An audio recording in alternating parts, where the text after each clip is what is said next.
미투 운동이 들불처럼 번지면서 문화계의 어두운 민낯이 속속 드러나고 있습니다. 연극 연출가 이윤택 씨와 배우 조민기 씨의 해명 이후 추가 폭로가 나오고 있는데요. 오늘 이 내용과 함께 어금니 아빠 이영학의 사형 선고까지 짚어보겠습니다. 노영희 변호사 나오셨습니다. 안녕하세요. 네, 안녕하십니까.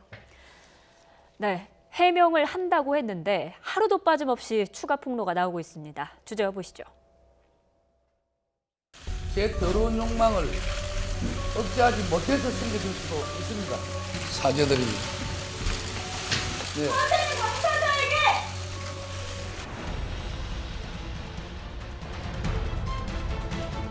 그 발정에 대한 얘기를 하면서 차차군이 안으로 손을 쑥 집어넣어갖고 밑을 만지기 시작하는 거예요.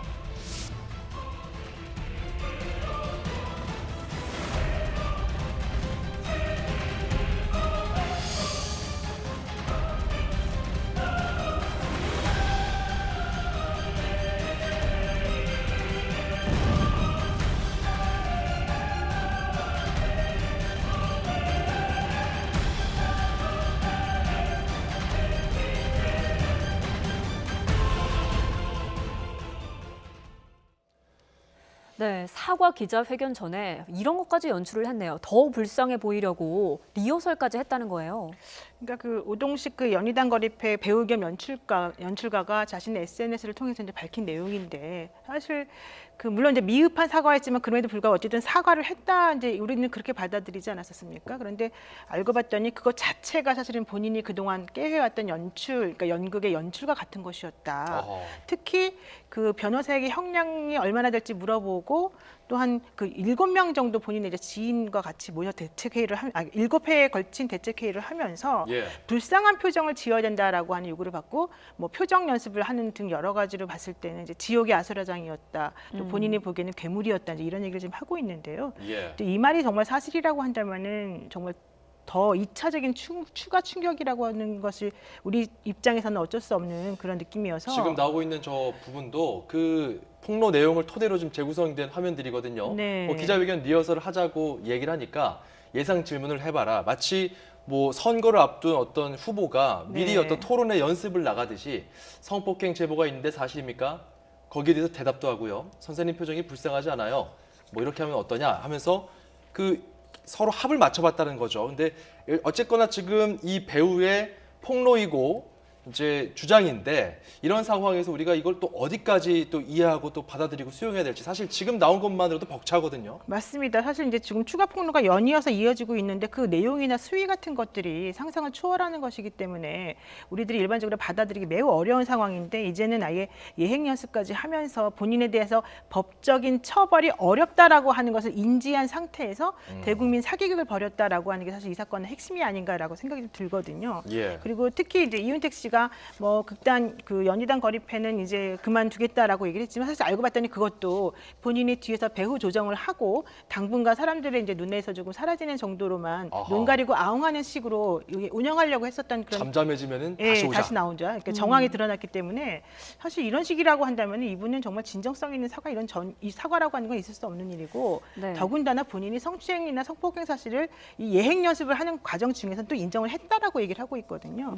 그렇기 때문에 이분이 사실 정말 어떠한 마음을 가지고 지금 현재 이 사건을 바라보고 있는 것인지 정말 궁금하지 않을 수 없습니다. 네, 기자회견하는 모습을 봤을 때 좀 여론이 뭔가 연극을 하는 것 같다 이런 여론도 있었잖아요. 다 이유가 또 있었던 것 같습니다. 그렇습니다. 추가 폭로가 연일 이어지고 분노한 피해자들은 법적 대응도 준비하고 있다고 해요. 네, 그렇습니다. 공동으로 법적 대응을 해보겠다라고 지금 얘기를 하고 있는데요. 사실 이제 지금까지 알려진 피해자들은 2001년부터 2010년 사이에 벌어진 사건에 대해서 얘기를 하고 있었기 때문에 그 당시에는 신고죄의 그 기간, 그러니까 6개월 안에 고소를 해야 된다라고 하는 그런 기간 규정이 있었기 때문에 사실은 이제 공소시효와 문제와 상관없이 고소기간이 도과해서 그 형사적인 처벌을 못 받는 게 아닌가 이런 얘기를 지금 계속 하고 있었거든요. 그래서 이제 2013년 6월 19일 이후에 발생한 사건에 대해서는 가능하지만 그 전의 사건은 좀 문제다라는 얘기가 있었었는데 제가 생각해 보니까 이게 그 만약에 강간은 사실은 친고죄이지만 강간치상이라고 하는 죄는 또 친고죄가 아니에요. 그러니까 강간을 통해서 상해를 입게 되는 경우에는 그 친고죄가 아니기 때문에 고소기간이 상관이 없이 공소시효만 적용이 되는 거예요. 게다가 강간치상은 형법 301조에 적용이 되어 있고 규정이 되어 있는데 이거는 그 무기징역 혹은 5년 이상의 유기징역이거든요. 그렇다면 이 사건의 공소시효는 15년인 거예요. 네. 근데 제가 이제 그 사람들한테 물어보니까 이 분으로부터 이런 성폭행 피해를 당한 여성들이 혹은 남성들 포함해서 이 사건으로 인해서 정신적인 그런 고통을 호소한 경우가 많았다. 특히 예. 정신과 치료를 받고 공황 장애를 일으키거나 우울증을 일으킨 사람들이 많았다. 이런 얘기 하고 있거든요. 그렇다면 우리가 형법상으로는 정신과적 치료를 받는 것도 역시 상해로 보거든요. 예. 그래서 이게 강간치상으로 한번 형사적인 처벌을 받을 수 있지 않을까라고 생각이 좀 들었고요. 예. 그렇게 된다면 2014년 6월 19일 이전에 벌어진 여러 가지 범죄에 대해서도 15년의 공소시효가 적용이 되기 때문에 제가 봤을 때 형사처벌이 가능하지 않을까 이렇게 생각이 듭니다. 뭐 최근까지도 뭐 수년 전까지도 나도 당했다 이런 어떤 폭로들이 계속 나오고 있거든요. 저희가 좀 준비한 화면 중에 연극 배우 김수경 씨의 또 증언이 나왔습니다. 한 인터뷰에서 나도 당했다 하면서 옷 속에 손을 넣고 저런 짓을 했고 그리고 기모노 옷을 입고서 연습을 할 때는 또 이런 식으로 자칫 옷이 벗겨질 뻔했다 하면서 이런 이야기를 증언을 했는데요. 이게 특이한 것이 이승비 씨 앞서 라디오 인터뷰 등을 네네. 통해서 이제 폭로한 이승비 씨나 지금 김수경 씨도 그렇고 발성법을 알려준다면서 이렇게 추행을 했다는 거예요. 그 발성법 연극계에서는 참 중요한 부분인데 발성법을 알려준다면서 이런 수법들이 공통적으로 나오는 것 향후에 이게 법적 문제로 갔을 때는 어떻게 작용할 수 있습니까? 그러니까 이제 그 피해자의 주장은 그 강제로 본인을 추행했다라고 한 얘기고 이제 여기서 그 가해자로 알려진 이윤택 씨 같은 경우는 그런 거는 이제 뭐 어떤 건 있었지만 어떤 건 없었다 이렇게 주장을 하고 있지 않습니까? 그렇다면 그 서로 간에 상반된 말을 하고 있을 때는 누구의 말이 좀 더 일관적이고 정확하고 구체적이냐를 가지고서 말을 따져요. 네. 근데 지금 그 피해를 입었다라고 하는 당사자들의 주장이 사실 거의 다 똑같은 패턴으로 지금 피해 본 사실을 얘기를 하고 있고 거의 맥락이 예. 같죠. 예, 맥락이 같죠. 게다가 상당히 구체적으로 지금 여러 가지 것들이 나오고 있기 때문에 제가 봤을 때는 이제 가해자의 주장보다는 피해자들의 주장을 받아들일 가능성이 훨씬 더 크고요. 특히 이제 발성법과 관련돼서는 예를 들면 이승비 씨 같은 경우에는 본인이 연극의 주인공이었는데 연극 같은 경우에는 배에서 나오는 소리를 이제 그 몸을 그렇죠. 통해서 울려서 바깥으로 소리를 내야 되기 때문에 이 몸을 사실은 그 발성법이라고 하는 걸 얘기하면서 몸을 안 만질 수가 없다. 근데 이윤택 씨 같은 경우 특히 이제 배를 중심으로 해서 발성을 알려준다고 하면서 온몸을 더듬고 이제 손이 아래로 내려가서 본인에게 추행을 했다 이런 얘기거든요.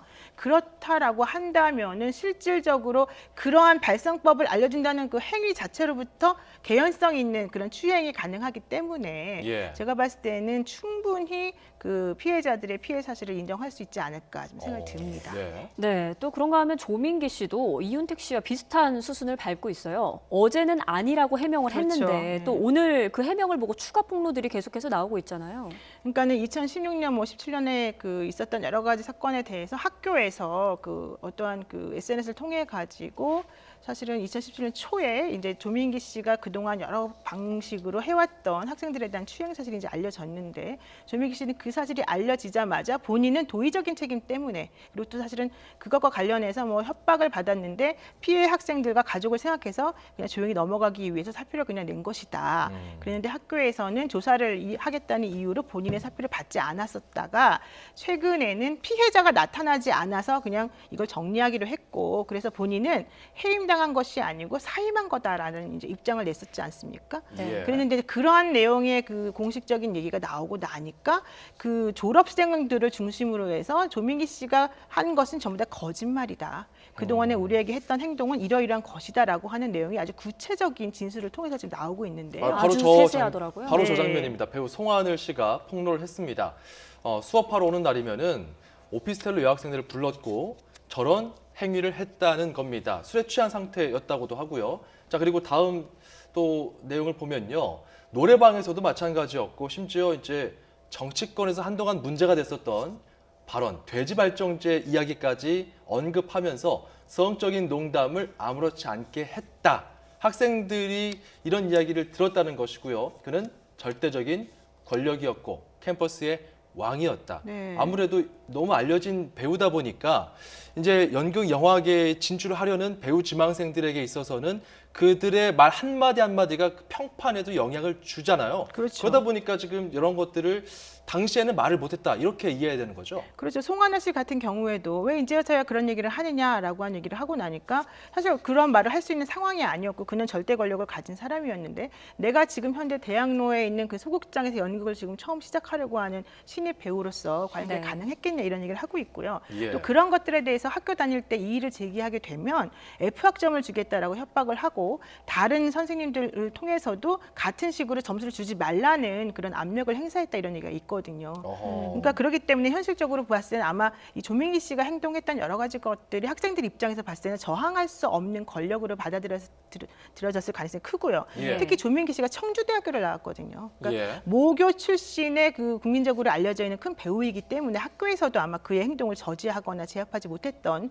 것으로 지금 보입니다. 게다가 예. 더 안타까웠던 것은 그 당시에 조민기 씨가 특히 자주 불렀던 여학생이나 그런 학생들에 대해서는 오히려 친구들이나 사람들이 꽃뱀이다 이런 네. 식으로까지 그 사람들에 대해서 이제 여러 가지 안 좋은 소문을 냈고 그랬기 때문에 사실은 많이 힘들었다 이런 얘기를 하고 있어서 그렇군요. 조민기 씨가 아무리 본인이 아니라고 한다 하더라도 사실 그게 받아들여질 수 있을까 이게 문제고요. 예전에 또 하나는- 서지영 검사도 그런 얘기를 했었잖아요. 심지어 검사도 꽃뱀 그렇죠. 취급을 받았었다고. 이것도 그렇죠. 참 문제인 것 같아요. 맞습니다. 그러니까 이게 바로 이제 2차 피해다라고 우리가 보통 얘기될 수 있는 것들인데 예. 어떠한 식으로든지 간에 피해에 대해서 진술을 하게 되면 네가 행실을 잘못했기 때문에 그런 거 아니냐 또 내지는 다른 목적이 있어서 네가 접근했다가 이제 이 위기를 극복하기 위해서 그런 식의 행동하는 게 아니냐라는 잘못된 시각이 사실은 있습니다. 그래서 그런 것들 때문에 사실은 사람들이 두려워서 오히려 그 본인이 피해받은 사실 자체를 그 얘기하지 못하는데요.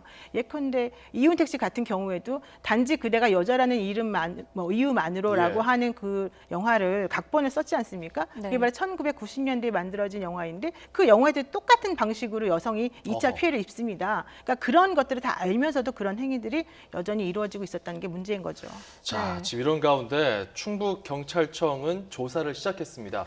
사실 화면을 좀 보여드리면요, 사실 무근이라고 해명했던 조민기 씨 측에서는 입장이 달라졌고, 일단 경찰 내사가 진행이 되는 와중에 지속적으로 이어지는 성추행 관련 증언에 대해서 심각성을 인지하고 있다고 밝혔습니다. 그리고 조민기 씨 측이 경찰 조사에 성실히 임할 예정이라고 이제 입장이 바뀌었거든요.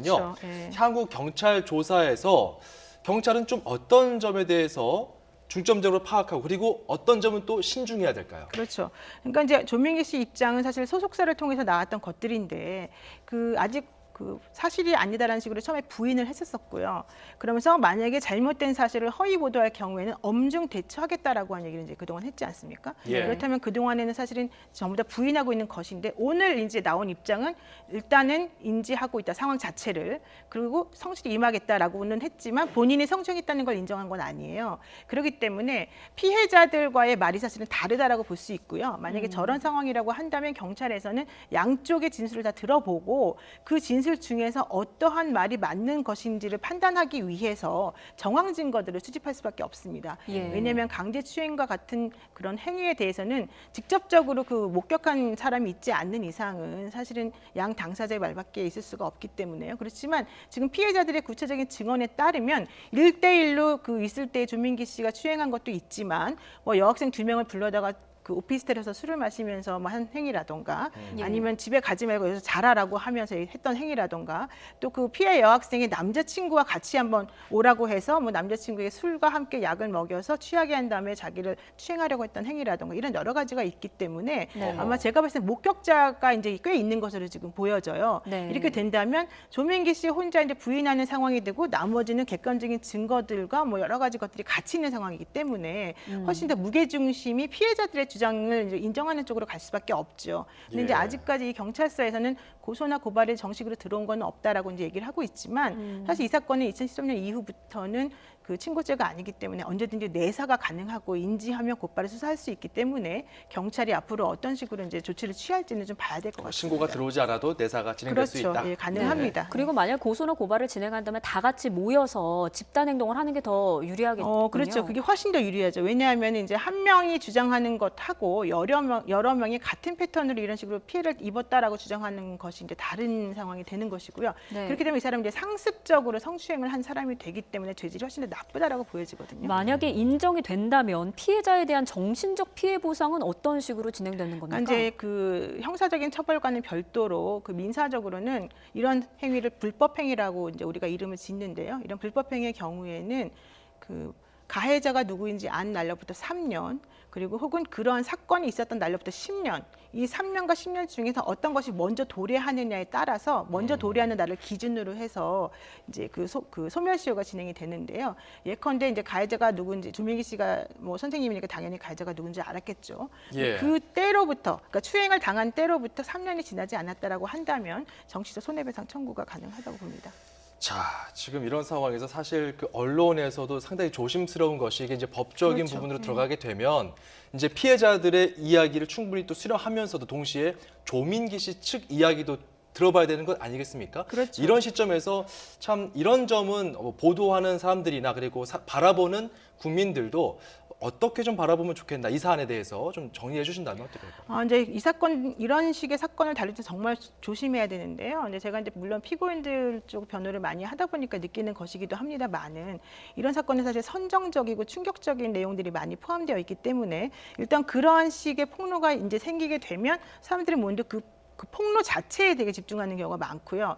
그 폭로가 이어지다 보면은 그러한 폭로와 관련되어 있는 가해자로 지목된 사람의 말을 사실은 듣지 않으려고 하는 경향이 조금 있어요. 그리고 그분들이 자신의 말을 뭐 공식적인 루트를 통해서든 간에 발언할 기회 자체가 사실은 봉쇄되는 경우가 많이 있기 때문에 현실적으로는 이제 폭로하는 사람이 이제 피해자라는 입장에서 그쪽의 얘기를 이제 좀 더 중점적으로 듣기 마련이지만 그럼에도 불구하고 아직까지는 진실이 확인된 게 아니기 때문에 네. 또 가해자로 지목된 사람이 내가 범행을 시인합니다라는 말을 하고 있는 것이 아니고 적극적으로 부인하고 있는 상황이라고 한다면은 이제 보도를 하거나 혹은 말을 옮기거나 우리 이제 일반인들이 다른 사람하고 이 주제에 대해서 논의를 할 때에도 좀 조심스럽게 상대방의 입장이 무엇인지 명확히 밝혀준 다음에 여러 가지 가능성을 염두에 두고서 말을 하는 것이 필요하지 않을까 싶습니다. 네, 알겠습니다.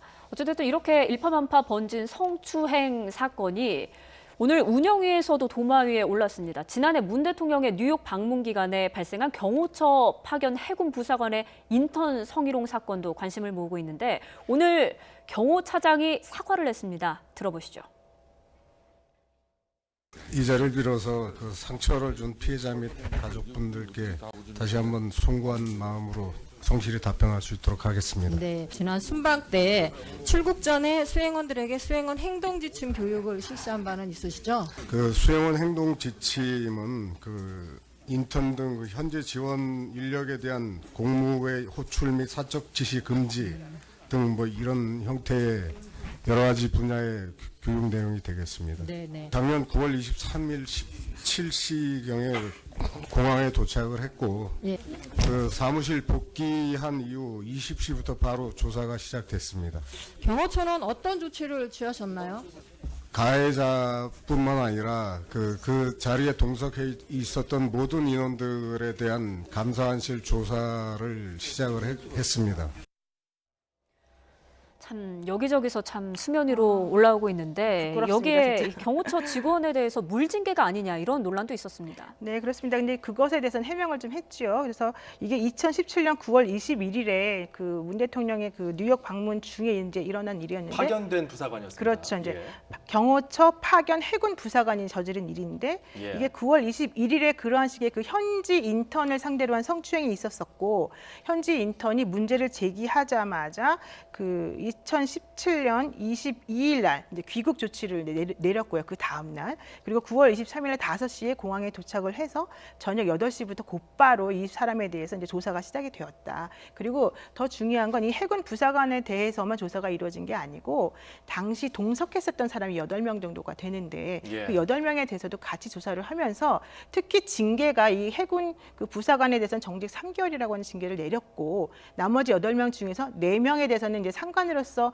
그런 것들을 막지 못했던 책임을 물었고, 다른 4명에 대해서는 또 역시 이제 동석한 사람으로서 그런 행위가 벌어지도록 놔둔 것에 대한 책임을 물어서 예. 이 9명 전체를 다 징계했다는 얘기입니다. 근데 이제 이것과 관련해서 혹시 은폐 얘기가 이제 많이 나왔었기 때문에 그 부분과 관련해서는 그 피해자가 더 이상 이제 이것들이 거론되면서 본인이 2차 피해를 입는 것을 막고자 바깥에 알리지 말아달라고 했기 때문에 이제 그 바깥으로 드러나지는 못했었다, 이런 얘기를 하고 있는데요. 예. 이제 정직 3개월이라고 하는 그 사실 이제 징계는 그 실질적으로 이게 어느 정도 수준이냐라고 이제 우리가 봤을 때 그 성추행 그 정도나 이런 것들을 좀 비추어서 조금 징계를 내리는 경우가 많아요. 그래서 예. 정직 3개월이면 제가 봤을 때는 뭐 물징계다라고 하기는 좀 곤란한 부분이고, 특히 예. 나머지 8명에 대한 징계가 같이 이루어졌기 때문에 어느 정도는 그냥 적당한 조치가 아니었을까 생각이 합니다. 참 네. 사회 곳곳에서 이런 뿌리 깊은 썩은 부분들이 과연 어떻게 좀 불태워질지 이번 미투 그렇습니다. 운동 좀 예. 지켜보도록 하고요. 또 연극계에서 뭐 우리가 메소드 연기 하잖아요. 그 주창한 이론가는 그 메소드 연기의 가장 핵심이 진실이라고 했거든요. 과연 이번 사태를 통해서 문화예술계에 어떤 진실들이 좀 떠오르게 될지 좀 지켜보도록 하겠습니다. 다음 주제 넘어가도록 하죠. 오늘 법적인 부분을 좀 중점적으로 다뤄야 할 것 같습니다. 피해자 아버지가 사형을 내려달라고 했는데요. 재판부는 이렇게 답했습니다. 주제해 보시죠. 전 국민을 분노케 한 어금니 아빠 이영학 1심 결심 공판에서 검찰이 사형을 구형했습니다.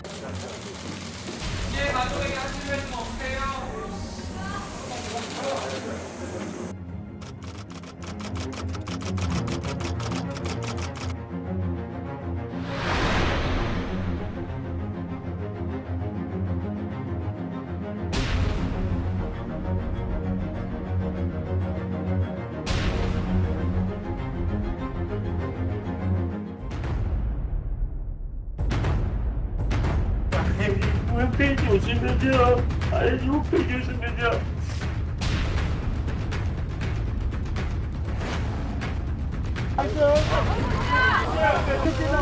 한장 검증에 동의하시고.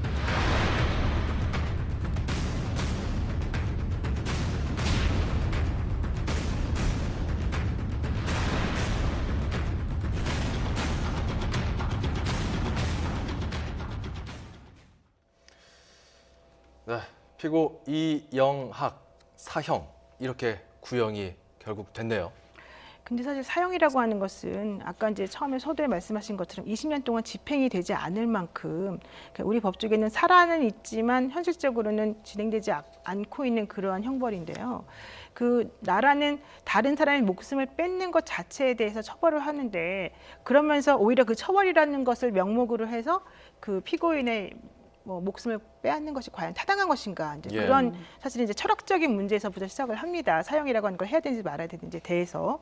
그렇지만 재판부 입장에서 봤을 때 반드시 사형이 필요할 정도로 그 죄질이 나쁜 사람들에 대해서는 사실은 재판부가 상당히 고심을 많이 합니다. 예. 그래서 오히려 사형이라고 하는 선고를 1심에서 내릴 때에는 재판부들이 거의 한 달 정도 막 그 고민과 또 수면 부족, 그리고 이런 것들 때문에 많이 고민을 하고 힘들어한다라는 얘기를 제가 판사님들한테 들었어요. 예. 그랬는데 그럼에도 불구하고 이제 이 사건 같은 경우에도 이 재판부가 보기에는 이영학 씨가 교화의 가능성이 없다라고 판단했기 때문에 사형을 내리신 것 같아요. 예, 예. 제가 조금 전 구형이라고 했는데 선고로 정정하겠습니다. 그렇습니다. 예. 자, 이영학은 심신미약이라고 끊임없이 주장했는데, 그런데 결국 그러니까 재판부는 여기에 대해서 전혀 받아들이지 않은 거죠? 그렇죠. 만약에 심신미약이라고 하는 것이 받아들여진다면 원래 최고형이 사형이기 때문에 그보다 감형된 것이 나와야 되는데요. 지금 그 이영학 씨가 그동안 뭐 법조인이나 가족들에게 보낸 200페이지, 그러니까 100장 분량의 편지 20통 정도를 내용을 살펴보게 되면 예. 장애인 단체와 연계를 해서 자신이 심신미약의 장애인이 저지른 범죄이기 때문에 깎아줘야 된다, 형을 깎아줘야 된다라고 하는 식으로 우리가 운동을 펼치자, 이런 내용을 하고 있습니다. 예. 근데 과연 그렇다면 그런 식의 내용을 쓸 수 있는 사람이 심신미약이라고 하는 상태에서 이 범죄를 저질렀다고 할 수 있을 것인가? 예. 게다가 더 중요한 건 2007년도부터 이 사람이 대국민 사기극을 벌이면서 그 수급해간 돈이 9억 4천만 원인데요. 야. 심신미약 상태에서 이 일이 벌어졌다고 보기는 어렵지 않습니까? 예. 그래서 이런 여러 가지 것들을 살펴보게 된다면 심신미약 주장은 사실 하나도 받아들여지지 않은 거다라고 볼 수밖에 없습니다. 지금 저 장면, 지금 그 지난달 30일에 최후 변론, 그러니까 그 결심 공판이죠. 구형되는 날에 나온 변호인 측 이야기입니다. 이영학 측 변호인 지적 능력이 떨어지고 희귀병, 거대 백악종으로 수술을 여러 차례 받았고 불우한 어린 시절을 보냈다. 이런 점들을 감안해서 선처해달라고 요청을 했는데 이게 이제 안 받아들여진 거죠. 지금 그 변호인이 얘기한 저런 종류의 그 사실들은 뭐 당연히 사실이지 않습니까? 지적력이 떨어진다라고 우리가 알고 있고 또 거대 백악종이라는 수술 받은 것도 알고 있지만 저런 것들은 양형에 참작하는 사유 중에서 감형을 주장하는 때 사용되는 전형적인 정상 참작 사항입니다. 저 사람이 왜 저런 식의 범행을 저지를 수밖에 없었는가 하는 점을 재판부에 소명하는 것인데 그럼에도 불구하고 재판부에서는 저러한 식의 그 것을 오히려 이용을 해서 사람들을 계속해서 나쁘게 하고 있다. 그래서 결과론적으로는 교화 가능성이 전혀 없고 또한 그 무기징역이라고 하는 것을 해두어도 이 사람에 대해서는 죄질이 너무 나쁘기 때문에 사형에 미치지 못하기 때문에 난 사형을 선고한다. 이런 식으로 판단을 했습니다. 그러니까요. 정말 이영학 방송할 때마다 좀 섬찟한 게 워낙에 말씀하신 것처럼 죄질이 안 좋았지 않습니까? 재판부가 아예 사회와 격리시키겠다는 그런 의지가 반영된 것이죠. 그러니까 재판부에서도 사형 집행이 20년 동안 이루어지지 않는데 사형 선고라고 하는 게 무슨 의미가 있느냐라고 하는 이제 얘기 때문에 특히 저런 고민을 많이 했던 것으로 지금 보이는데요.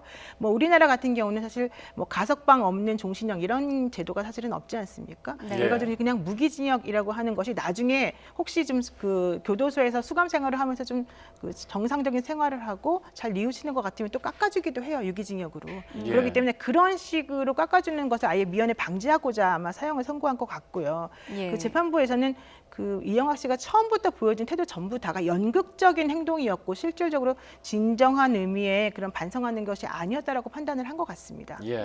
자, 지난 그 형이 내려질 때 일단 구형이 나올 때 피해자 아버지도 재판정에 있었습니다. 사형을 집행해 달라면서 재판부에 눈물로 호소했거든요. 꼭 이 이영학 부녀에게 사형을 선고하고 또 집행해 달라. 딸은 엄마 아빠가 내 부모님이어서 너무 행복하다고 말하는 사랑스러운 아이였다면서 그 당시 재판정을 또 눈물로 빠뜨렸습니다. 그리고 검찰도 구형하면서 이런 얘기를 했습니다. 자, 검찰이 사형을 구형하면서 한 얘기, 여중생의 귀에 대고 속삭였을 목소리를 생각하면 치밀어 오르는 분노를 참을 수가 없다고 했습니다. 그리고 분노 감정으로 폭발하게 된다면은 이 분노의 감정으로 처벌할 수는 없다. 더 큰 피해를 막고 우리 사회에 믿음과 정의를 세우기 위해서는 뭔가 결정을 내려야 된다. 지금 화면은 이제 재판부 화면이 나오고 있는데요. 저희가 준비한 검찰의 그 구형 당시의 또 내용들이 있거든요. 자, 바로 요 내용들입니다. 그래서 어찌됐건 당시에 검찰도 이 사형을 구형하면서 굉장히 좀 울먹였다고 하더라고요. 사실 그렇습니다. 이제 한 사람의 목숨을 빼앗는 것이 사실은 아무리 그 사람이 잘못을 저질렀다 하더라도 그 누구에게도 그것이 뭐 그냥 넘어가시는 그런 정도의 일은 아니겠죠. 근데 이제 중요한 것은 그 피해자의 부모나 피해자가 느꼈을 그런 여러 가지 고통을 당신이 되지 않으냐, 당신은 그 다른 사람의 고통과 관련된 공감 능력이 있느냐, 이제 이런 부분에 대해서 사실은 재판부가 오늘 지적을 많이 했거든요.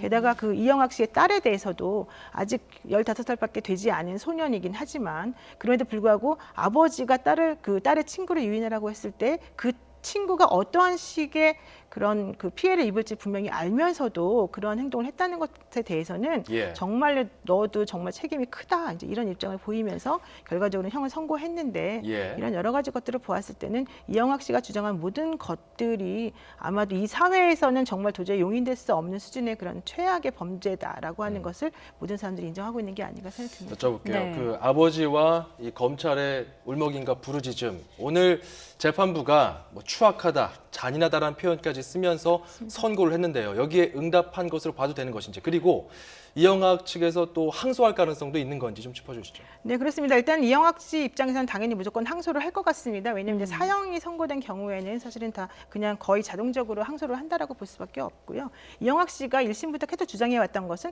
제발 사형만은 시키지 말아달라고 하는 것이었기 때문에 당연히 사형 무기징역만 피해달라고 했었죠. 사형도 시키지 말아달라 그랬고 자기 자신에 대해서는 좀 빨리 나가게 해달라 뭐 이런 취지였는데 어쨌든 중요한 것은 이 사람이 계속해서 본인의 감형과 관련된 여러 가지 노력을 많이 했다는 것이거든요. 그렇기 때문에 당연히 이제 항소는 할 것 같고요.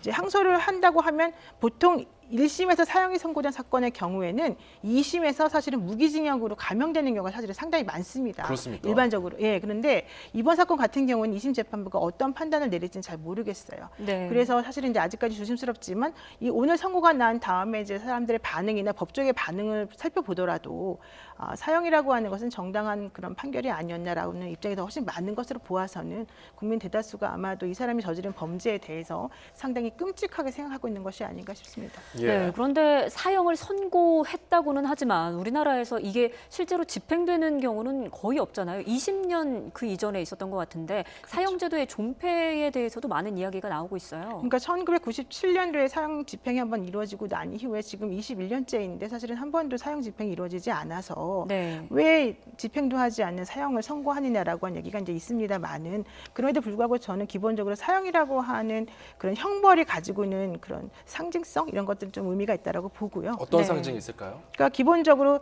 당신이 다른 사람의 목숨을 빼앗은 것 혹은 당신이 저지른 죄는 다른 사람의 목숨을 빼앗은 것 혹은 당신의 목숨을 사실은 앗아가도 상관이 없을 정도로 아주 중한 그런 나쁜 행동이었다라고 하는 것을 상징적으로 알려주는 그런 의미가 있는 것이고요. 실제 그러한 사형을 선고해서 집행을 하느냐 안 하느냐는 별개의 문제다라고 좀 생각이 듭니다. 그래서 아직까지 사형이라고 하는 그 형벌이 우리나라 그 형법상 그 폐지되지 않았기 때문에 저는 기본적으로는 이 사형 선고하는 것 자체에 대해서는 어느 정도 타당한 면이 있다라고 보는데 그럼에도 불구하고 이제 사형이라고 하는 것이 가지고 있는 이제 인권적인 측면에서 봤을 때 네. 그 사형은 사실은 위하력이 없다라고 보는 부분들이 많이 있어요. 즉 사형을 예. 많이 하면 뭐 그런 종류의 범죄를 저지르지 않느냐, 그건 아무도 알지 못하는 거 아니냐 이런 얘기를 하시는 분들도 많이 계시고요. 예. 또 과연 그 아까 제가 초대에 말씀드린 것처럼 국가가 살인하지 말라고 하면서 국가가 피고인에게 사형을 선고하는 건 기본적으로는 또 당신도 결국 살인한 것과 마찬가지 아니냐 이제 이런 논리를 펴는 분들도 계시기 때문에 예. 살인과 관련된 부분은 사실은 상당히 조심스럽게 접근해야 되는 게 아닌가 싶습니다. 짧게 또 정리를 하자면 이영학의 딸이 있지 않습니까? 네네. 딸은 장기 6년, 단기 4년의 형이 선고가 됐는데 네. 이건 어떤 의미로 봐야 될지요?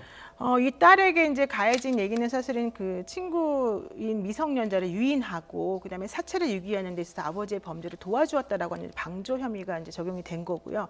이 아이는 그 아직까지는 그 형법상 그 소년에 속하기 때문에 그 사실은 소년에 대해서는 그 살인과 같은 죄를 저지르지 않는 이상은 장기와 단기를 나누어서 부정기형을 선고하도록 되어 있습니다. 예. 그래서 지금 현재 이 재판부에서는 단기 4년, 장기 6년이라고 하는 형을 선고했는데 부정기형이 뭡니까? 그러니까 형기가 정해지지 않은 부정기형인데요. 예. 그러니까 단기 4년, 장기 6년이라고 하는 것은 단기 4년을 이제 무사히 그 형기를 마치고 나면 6년, 그러니까 앞으로 2년이 더 남지 않습니까? 그 네. 2년 안에 범위 내에서 이제 이 아이가 교화가 잘 되었고 밖에 나갈 생활이 된다고 생각하면 내보내줄 수 있는 그런 여지를 말하는 거예요. 그러니까 네. 최소 4년 정도를 복역하고 나면 나머지 2년 정도 안에서는 그 아이의 상태를 보아서 사실은 내보내줄 수 있는 그런 것인데 이제 이 이영학 씨의 딸이 사실 어떤 심리를 가지고 그런 범행을 저질렀는지에 대해서는 좀 더 면밀한 그런 게 필요한 것 같고요. 예. 또 아무래도 이제 교도소 생활을 하면서 구치소 생활을 하면서 교도관들이 그 아이를 바라보면서 또 느끼게 되는 그런 여러 가지 평가 요소가 있거든요. 그런 것들에 따라서 좀 달라질 것 같습니다. 네, 알겠습니다. 오늘 이야기는 여기까지 듣겠습니다. 지금까지 노영희 변호사와 함께했습니다. 오늘 말씀 네, 고맙습니다. 고맙습니다.